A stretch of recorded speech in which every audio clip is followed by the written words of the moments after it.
infecciosa, pero de la vía nefrológica. Bien, vamos a hablar un poco de lo que es la infección de las vías urinarias en pediatría, una patología muy frecuente, bien, que todo el tiempo la vamos a estar mirando y que tenemos que también saber las complicaciones que puede dar una infección de vías urinarias. Bien. Entonces, vamos a definir primero qué es una infección urinaria. Bien. La infección urinaria no es más que la presencia de estos gérmenes o microorganismos en las mucosas de las vías urinarias. Bien. Y cuando nosotros hablamos de la vía urinaria, no tenemos que recordar que solo es el riñón, sino la vía urinaria comprende el riñón, comprende el uréter, comprende la vejiga y también comprende la uretra completa, bien, tanto en el hombre como en la mujer. Y vamos a ver que hay una diferencia en el hombre y en la mujer con respecto a esta parte, la uretra principal. Bien, después ambos compartimos la misma anatomía, tanto dos riñones, dos uréteres, una vejiga, una uretra, pero donde hay una diferencia es generalmente en la parte uretral. Bien, entonces cuando las bacterias, que son la mayoría de los productores de las infecciones urinarias, se asientan sobre parte de toda esta estructura y van a producir como efecto fisiopatológico este proceso inflamatorio, es que se va a producir la infección urinaria. Bien, entonces generalmente siempre va a venir acompañada de signos o síntomas que son secundarios a un proceso inflamatorio. Bien, y que nosotros vamos a poder corresponderlos con exámenes de laboratorio. Bien, acá vamos a tener exámenes de laboratorio que nos van a ayudar a saber realmente si hay compromiso inflamatorio de la vía urinaria.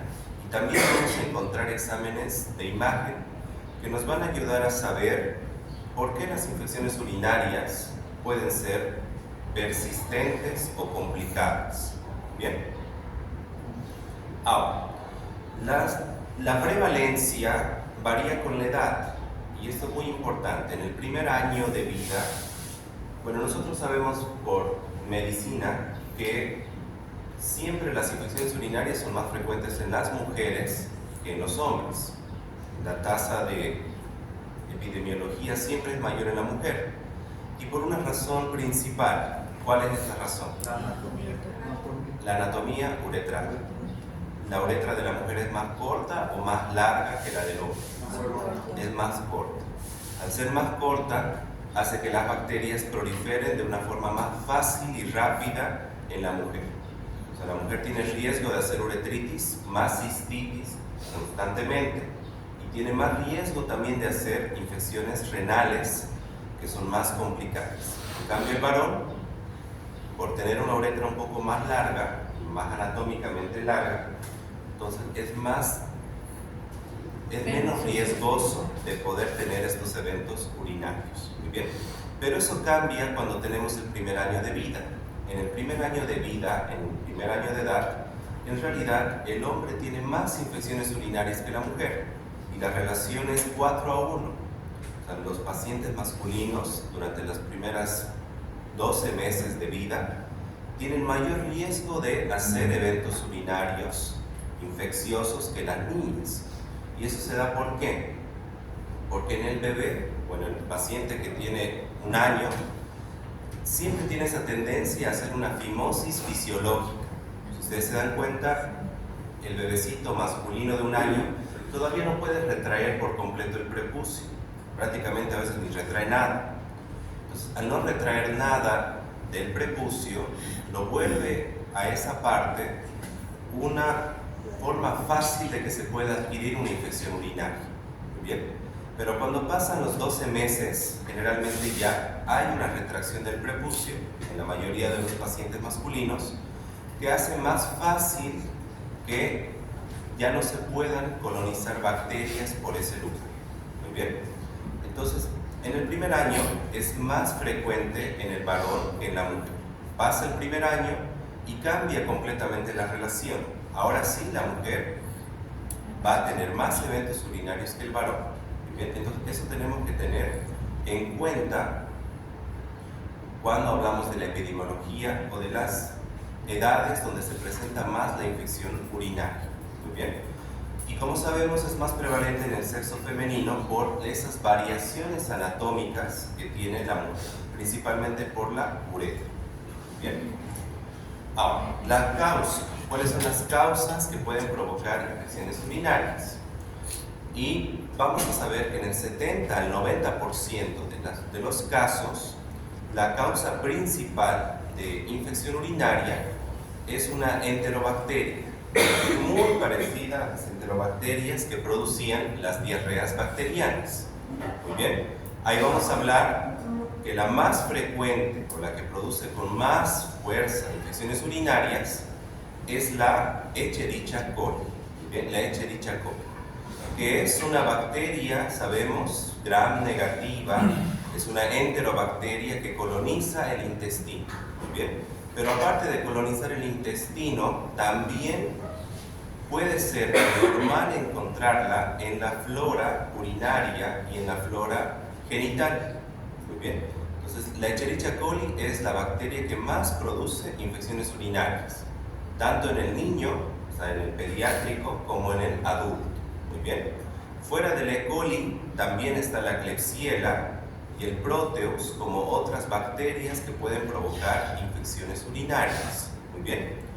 Generalmente es raro encontrar virus que puedan provocar infecciones urinarias, pero si vamos a hablar de algún virus que puede provocar infección urinaria, vamos a tomar en cuenta al adenovirus. Muy bien, el adenovirus puede causar una cistitis con hematuria macroscópica en la mayoría de las veces que se presenta. Muy bien. Es importante que ustedes ya sepan desde ahora, si es que no sabíamos, que las infecciones urinarias son un factor de riesgo grande para la aparición de la insuficiencia renal. Muy bien. Y mucho más cuando la infección urinaria es a nivel del riñón. Muy bien. Cuando afecta al riñón, generalmente, si no se hace un tratamiento adecuado, genera una cicatriz en el riñón, que esa cicatriz más adelante se convierte en hipertensión arterial. Muy bien, hipertensión arterial, y más adelante esa hipertensión arterial se transforma en una insuficiencia renal. Muy bien, entonces por eso es que es importante hablar de las infecciones urinarias, porque las complicaciones que pueden llevar a largo plazo son graves, y principalmente la insuficiencia renal. Muy bien. Entonces, ¿cómo vamos a clasificar nosotros a la insuficiencia renal? A la infección urinaria. La vamos a clasificar de acuerdo al segmento anatómico en donde nosotros vayamos a tener la reacción inflamatoria. Y vamos a recordar que las infecciones urinarias se pueden clasificar en bajas, cuando compromete el sistema urinario bajo, o sea, la uretra y la vejiga, principalmente. Muy bien. Y va a ser alta cuando afecta a la vía urinaria superior. Y la vía urinaria superior es el riñón y los uréteres. Muy bien. Entonces, cuando hablamos de infecciones de vías bajas, vamos a tener la nomenclatura de uretritis y cistitis. Muy bien. Hasta la cistitis son infecciones bajas. Muy bien. Y altas ya son cuando compromete al parénquima renal. Cuando compromete al parénquima renal se va a denominar pielonefritis. Bien, la pielonefritis es la infección con inflamación del parénquima renal. Muy bien. Las pielonefritis, si no hacen un tratamiento adecuado, se pueden complicar con abscesos a nivel del riñón y también con nefronías lobales. Muy bien, pero es suficiente con que sepamos que cuando compromete al riñón se llama pielonefritis. Muy bien, yo tengo que saber diferenciar esta clasificación no solamente por la anatomía, sino también porque los signos y síntomas varían de una de otra. Las infecciones altas van a tener una serie de síntomas muy diferentes a las que tienen las infecciones de vías bajas. Muy bien. ¿Cuáles son los factores de riesgo que nos pueden hacer aparecer con mayor frecuencia infecciones urinarias? Muy bien. Y vamos a hablar de los factores de riesgo más importantes. Muy bien. El estado de no circuncisión en un paciente varón puede llevar a que sea un factor de riesgo para desarrollar infecciones urinarias. Muy bien. Y porque el prepucio, o generalmente la piel redundante que puede tapar la cabeza del pene, puede colonizar bacterias que pueden llevar a una infección urinaria. Muy bien. Nosotros vamos a recordar que la fimosis es eso, ¿no? La no separación del prepucio de la cabeza del glande. Y si eso no puede corregirse de forma normal, tenemos que corregirlo de una vía quirúrgica que es la circuncisión. Muy bien. O sea que los pacientes masculinos van a tener como un factor de riesgo el no estar circuncidados o el no tener una adecuada retracción del prepucio. Muy bien. Ese es un factor de riesgo alto para el sexo masculino para desarrollar infecciones urinarias. Muy bien. Ahora, otros factores de riesgo que pueden llevar a que un paciente pueda tener infecciones urinarias van a ser la colonización fecal. Muy bien. Este es un factor de riesgo muy importante. Cuando hablamos de colonización fecal, vamos a hablar principalmente de que los pacientes que tienen ese riesgo de ser constipados o estreñidos, ese paciente que no puede tener una evacuación normal, está alojando materia fecal que en algún momento esa E. coli que está normalmente en el intestino puede migrar desde el intestino hasta la vía urinaria. Al no ser eliminada por la materia fecal, muchas veces pasa a la vía urinaria. Por eso el estreñimiento es un factor de riesgo alto para infecciones urinarias.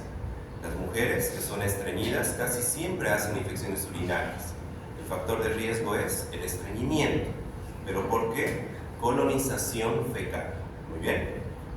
Aparte de eso, vamos a tener el género, evidentemente es más frecuente en las mujeres. Y vamos a hablar de unos factores de riesgo que sí vale la pena hablarles para que ustedes ya vayan conociendo que estos factores de riesgo en realidad son factores propios del paciente, pero los vamos a llamar como malformaciones anatómicas. Muy bien. Va a haber una malformación anatómica que se llama el reflujo vesicureteral. Si nosotros recordamos de anatomía, los riñones drenan la orina por los uréteres. ¿Y dónde tiene que llegar eso? A la vejiga. ¿Lo ven? La vejiga tiene que pasar la orina a la uretra. ¿Por medio de qué? ¿Qué esfínter? Claro que es un esfínter. Es un músculo en realidad. Los esfínteres son músculos. ¿Pero cómo se llama ese músculo?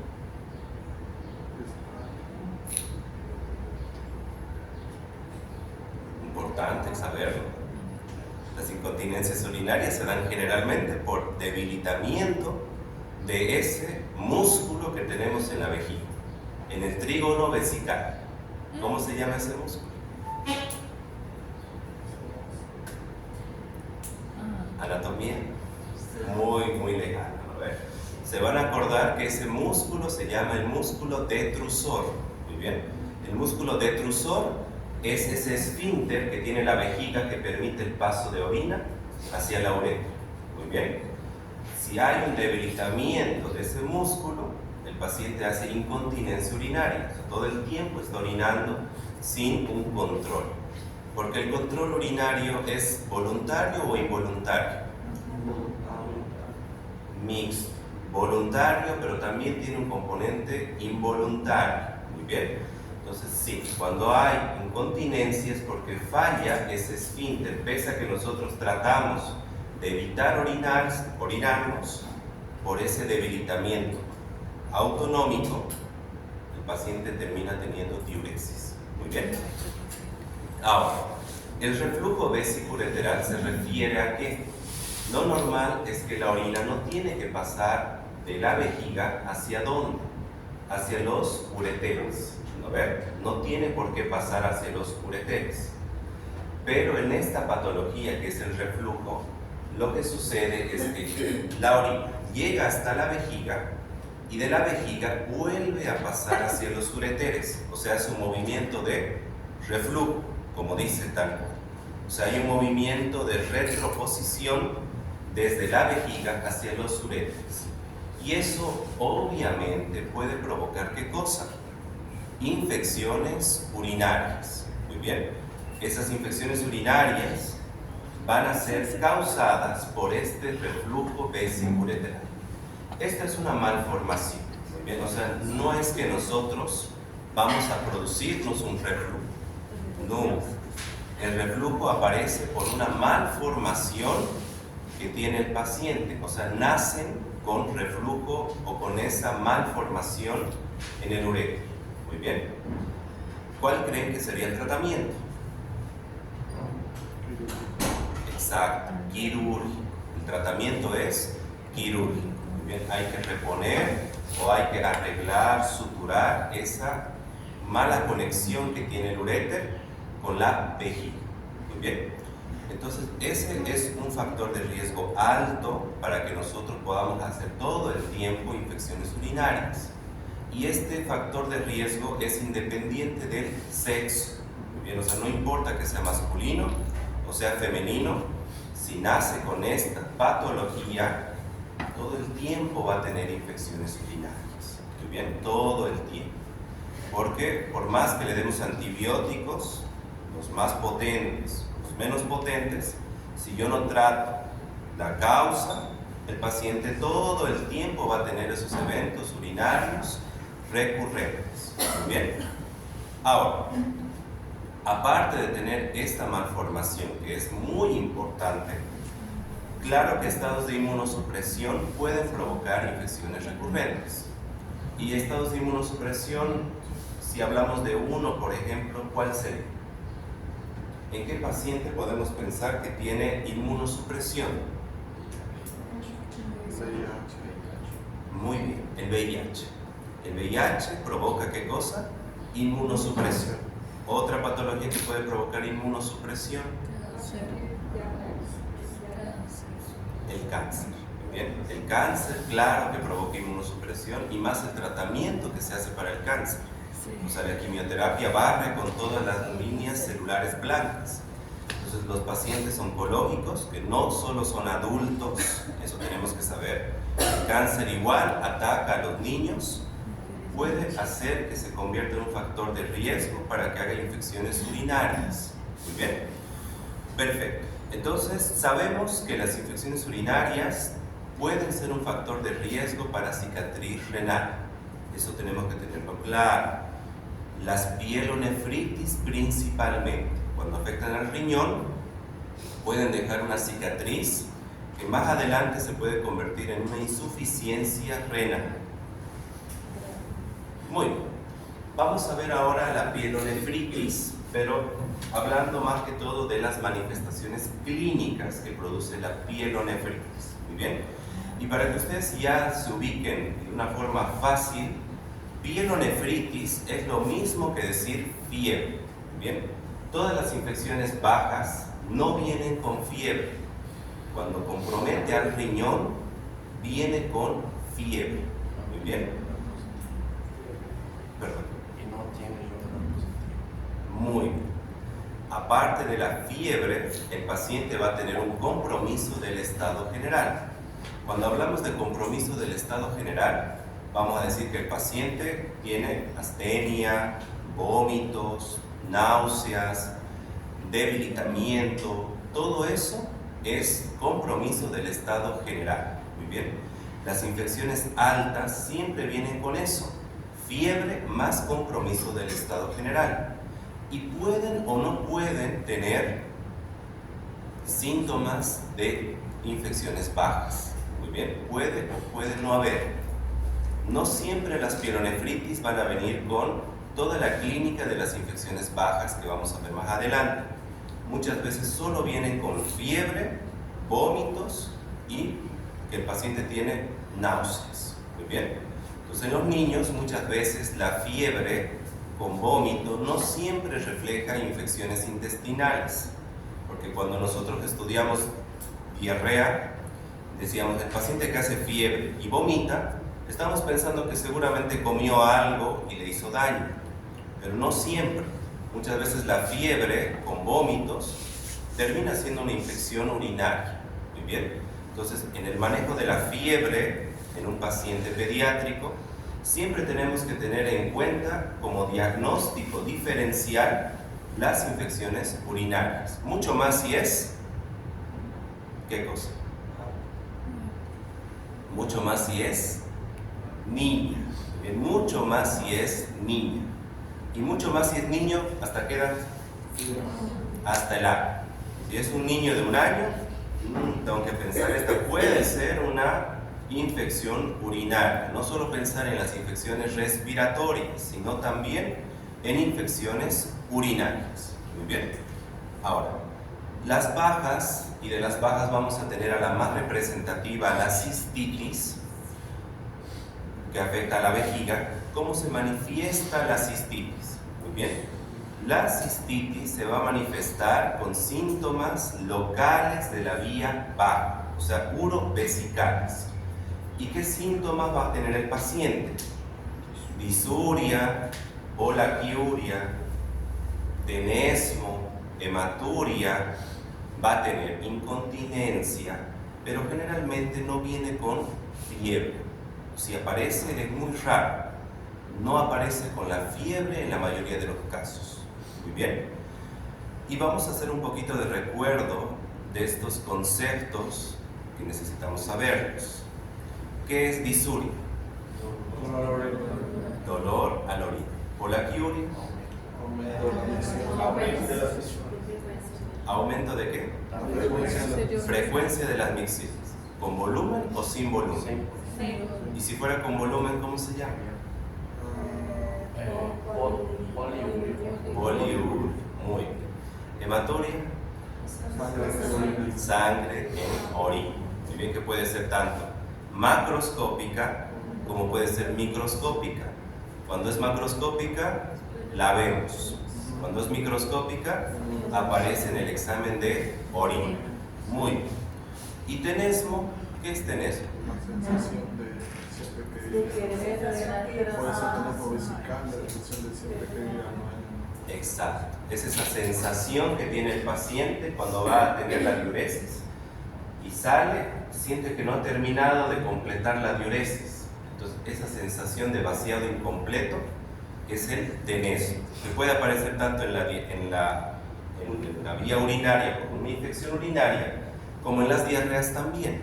Las diarreas también pueden tener tenesmo. Muy bien, perfecto. Esas son las formas en cómo nosotros vamos a diferenciar clínicamente a una infección alta de una infección baja. Nuevamente, las infecciones bajas que tienen síntomas urovesicales, disuria, polaquiuria, tenesmo, hematuria, ahí termina. Bien, generalmente no va a progresar más. Pero la pielonefritis, ¿qué tiene? Puede tener todo esto también. Puede tener todo esto. O sea, puede tener el paciente disuria, puede tener polaquiuria y todos estos síntomas, pero ¿qué más va a tener? Fiebre. Bien, fiebre y compromiso del estado general. ¿Por qué pensaríamos que una pielonefritis tendría que tener disuria? ¿Por qué tendría que tener disuria? Decimos, la pielonefritis puede venir acompañada de disuria, polaquiuria y todos los síntomas urovesicales y consecuar con fiebre y malestar general. Pero a veces puede venir sin eso, hemos dicho, puede venir sin eso. ¿Por qué vendría con eso? Porque también está comprometido la parte de urinaria baja. Ya. Isto iria dizer quando está com uma infecção alta, provavelmente deve ter baja, ¿no? Claro. De hecho, para que haya llegado a ser una infección alta, tiene que haber empezado siendo una infección baja. Muy bien. ¿Cuál es el movimiento que tiene el Escherichia coli? La Escherichia coli tiene un movimiento de abajo hacia arriba. Muy bien, entonces va a empezar colonizando, ¿qué cosa? La uretra. De la uretra progresa hacia la vejiga y puede progresar por los uréteres hasta llegar al riñón. Muy bien. Cuando decimos que no viene asociada a síntomas urovesicales, ¿en qué estaríamos pensando? Cuando el paciente no tiene disuria. Pero Claro, es una pielonefritis, pero sin disuria. ¿En qué estaríamos pensando? Ahí parece que el E. coli no progresó desde la vía baja hasta la vía alta. Que vino directo de un paciente que ya tenía un problema intestinal, que se pasó ahí.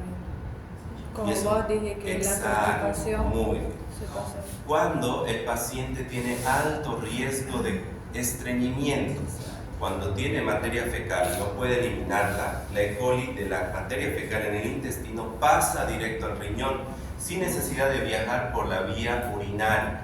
Entonces ahí el paciente nunca va a tener disuria, porque la disuria, vos me dijiste, es un dolor al orinar. ¿Por qué le duele al orinar al paciente? porque está comprometido, por ejemplo, la uretra. ¿Qué pasó en la uretra? Está inflamada. Eso. ¿Y quién provoca esa inflamación? La Escherichia coli. ¿Por qué provoca ese dolor la Escherichia coli? Porque tiene esa capacidad de adherirse a la mucosa. Bien, se clava en la mucosa y eso hace que el paciente sienta el dolor al orinar. Muy bien. Pero si no lo siente y hace una pielonefritis, tengo que pensar que la bacteria no ingresó por una vía ascendente, sino transmigró directamente desde el intestino hasta la vía urinaria. Muy bien. O sea, hasta el riñón. Porque él está más cerca, por anatomía. El intestino está más cerca del riñón o la uretra. ¿Qué está más cerca? El riñón. ¿No? Entonces la E. coli viaja desde el colon hasta el riñón y lo infecta. Muy bien. Entonces, así es como nosotros tenemos que ir diferenciando las infecciones urinarias clínicamente. Muy bien, clínicamente. Porque todavía no hemos hablado de cómo vamos a hacer el diagnóstico completo de una infección urinaria. Bien. Ahora, si nos toca enfrentarnos a un paciente lactante, que ese va a ser su reto más difícil cuando nos roten por pediatría, ¿cuál es el problema de los lactantes? ¿Cuál es el problema más grave que tienen los lactantes? ¿Cuál creen que es?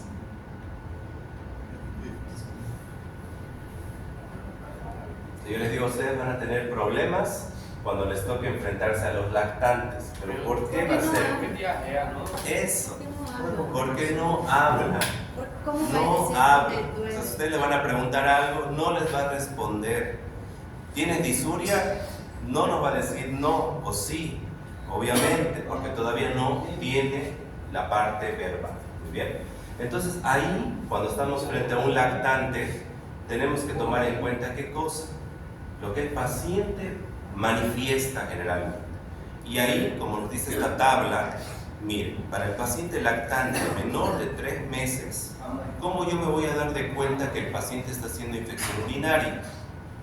Fiebre, vómitos, pérdida de apetito, que no quiere tomar la leche, no quiere comer la comida, y obviamente no está creciendo tampoco.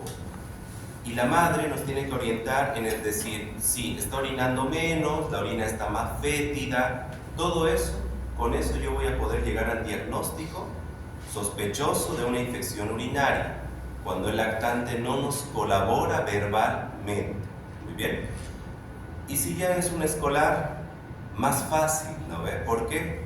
Porque ahí ya podemos hablar, podemos preguntarle directamente. ¿Te duele el orinar? Sí. Siempre nos va a decir la verdad. Cuando tiene dolor, nunca lo miente.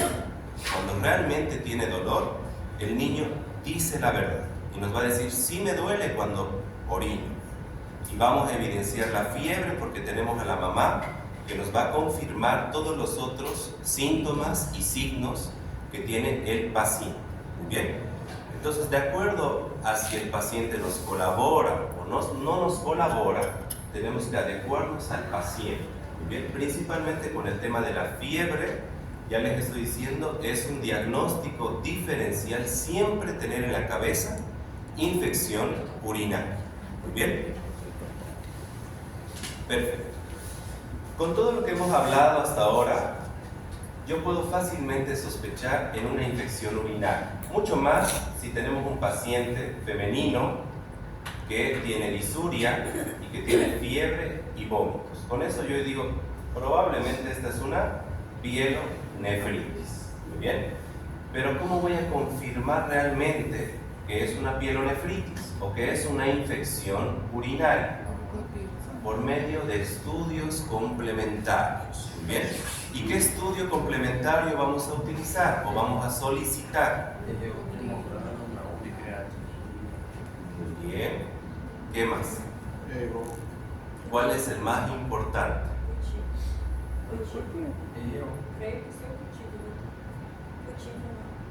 El examen de orina, siempre. ¿Cómo voy a pensar yo en una infección urinaria y no le voy a pedir un examen de orina?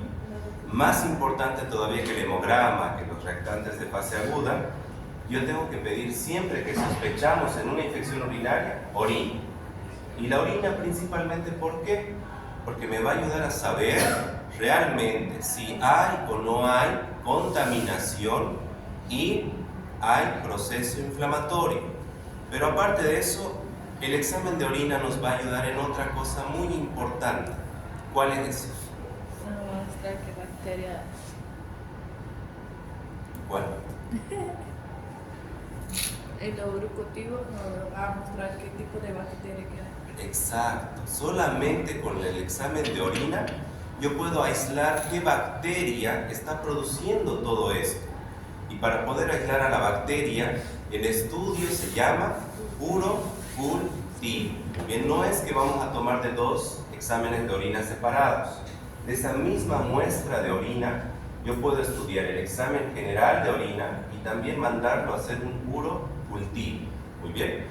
Perfecto. Entonces vamos a hablar un poquito del examen de orina, que ustedes seguramente se lo deben saber así.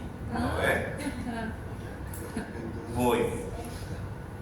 En pediatría, lo que tenemos que nosotros abocar cuando vamos a estudiar la orina es desde cómo la vamos a recolectar. ¿Por qué? El peligro de una mala recolección de orina, ¿a qué nos puede llevar? ¿En qué sentido? Mala interpretación, claro que sí. ¿Qué nos puede provocar una mala recolección de orina? Es falsos positivos. O sea que nos puede decir esta orina está completamente infecciosa cuando en realidad no lo es. Entonces todo parte desde cómo nosotros tenemos que recolectar esa muestra de orina. Muy bien.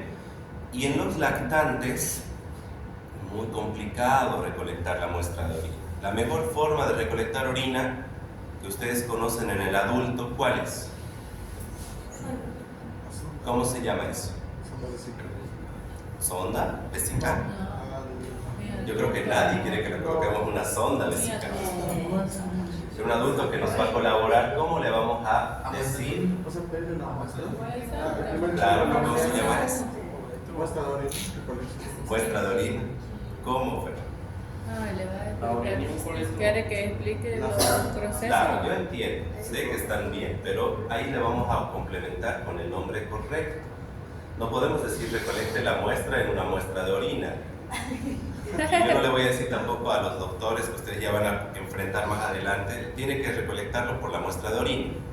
No, esa forma de recolección se llama chorro medio. Bien, chorro medio. O también al acecho.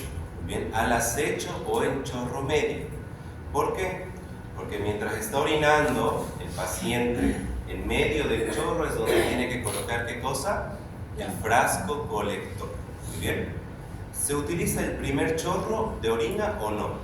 No. ¿Por qué? Porque nos puede dar también falsos positivos. Y tampoco me sirve la última o el último chorro porque muchas veces nos va a dar una muestra insuficiente. Para que podamos estudiar también necesitamos un volumen adecuado. ¿Cuánto de volumen tendría que tener el frasco de orina? Muy bien, por lo menos hasta 30 ml. Y muchas veces una diuresis puede llegar a tener hasta 50, 60 ml. Por eso tiene que ser del medio del chorro. Muy bien, perfecto. Cuando tenemos pacientes que nos colaboran a partir de los 5 años para adelante, vamos a utilizar esa forma de recolección. El chorro medio utilizando eso. Siempre tratando de evitar manipular, ¿qué cosa? El frasco de orina por dentro.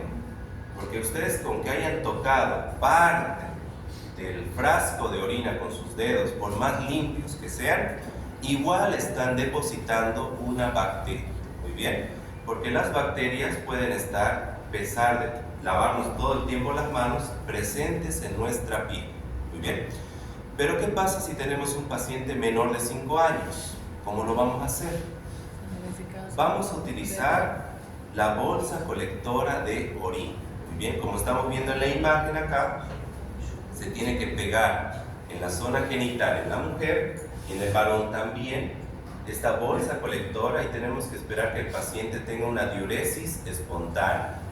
¿Cuánto tiempo puede estar pegada la bolsa colectora? La bolsa colectora no tendría que estar pegada más de 1 hora. Bien, si no recolectó en 1 hora, tenemos que volver a cambiar y usar otra bolsa colectora, porque el riesgo de contaminación es alto. Muy bien, alto. 1 hora. Y cuando realmente no podemos recolectar en los pacientes menores de 5 años con bolsa colectora, ahí sí tenemos que utilizar el cateterismo vesical. Muy bien, cateterismo vesical. Así que en los niños sí se sondea harto, mucho más que en los adultos. Cuando ustedes roten por pediatría, les va a tocar alguna vez sondear a una niña o a un niño para recolectar orina, porque por la bolsa colectora es muy difícil, depende mucho de los padres que podamos recolectar o de enfermería que nos colabore, pero si no tenemos eso y necesitamos estudiar la orina, no nos queda de otra que sondear a los pacientes. Muy bien, ¿qué tipo de sonda vamos a utilizar? ¿Cómo se llama la sonda del cateterismo vesical? Muy bien, vamos a aplicar una sonda Foley. Muy bien, y por último, si no pudiéramos sondear, porque va a haber algunas enfermedades urológicas donde no se puede pasar la sonda vesical, ¿cuál es la otra forma de recolectar orina? Que es la forma de recolectar orina más limpia que existe. La punción suprapúbica. En la punción suprapúbica. Si realmente no se puede recolectar ni por sondaje, porque no podemos llegar, o porque el paciente tiene una malformación genital que a veces adhiere parte de la vagina con el meato uretral y no podemos llegar, hay que tomar directamente de la vejiga. Muy bien. Entonces, esas van a ser las formas en cómo nosotros vamos a recolectar orina en los niños, un poco distinto del adulto, porque el adulto es más fácil, nos puede colaborar, recolecta en el frasco, pero en los niños es un poquito más difícil. Muy bien, entonces una vez recolectada la orina, vamos a llevar esa muestra al laboratorio. Muy bien, vamos a llevarla al laboratorio. Y en el laboratorio vamos a estudiar el examen de orina. ¿Cuántas partes tiene el examen de orina?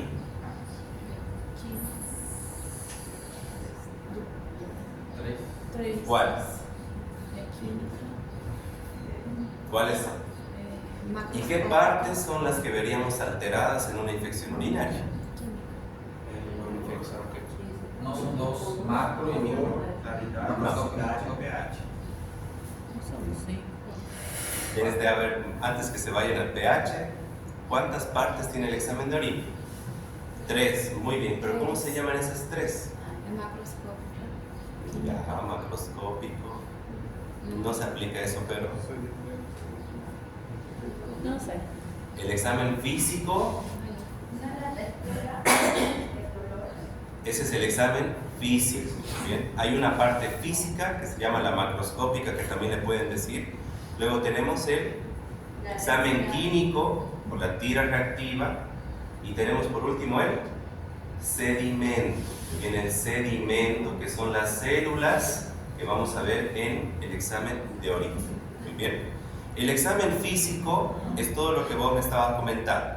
Ahí entra el olor, entra el color, entra la densidad, entra el volumen, todo lo que es físico que vemos en la orina.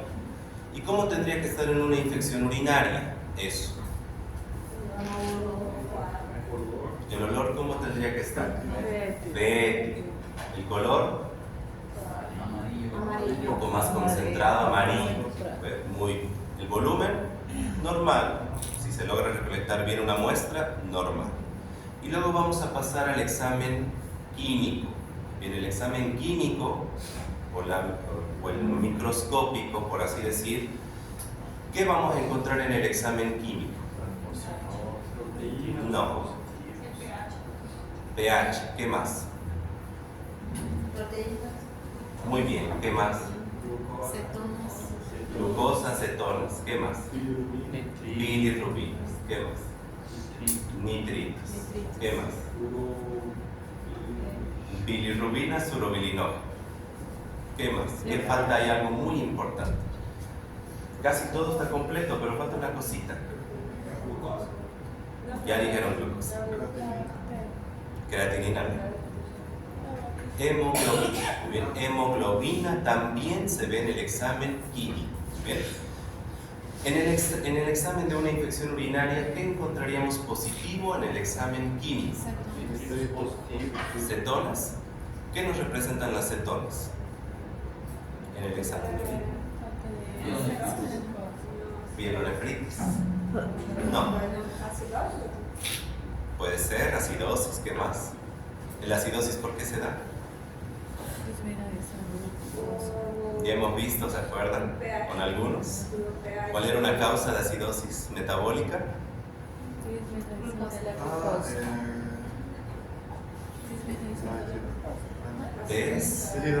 Deshidratación. Y la deshidratación causa acidosis metabólica. Y la deshidratación y la acidosis pueden producir cetonas en el examen de orina. Bien. Pero ¿qué más aparte de las cetonas podría encontrar en el examen de orina? Las voy a poner a las cetonas ya, les permito a las cetonas. Pero no es lo más importante. ¿Qué es más importante?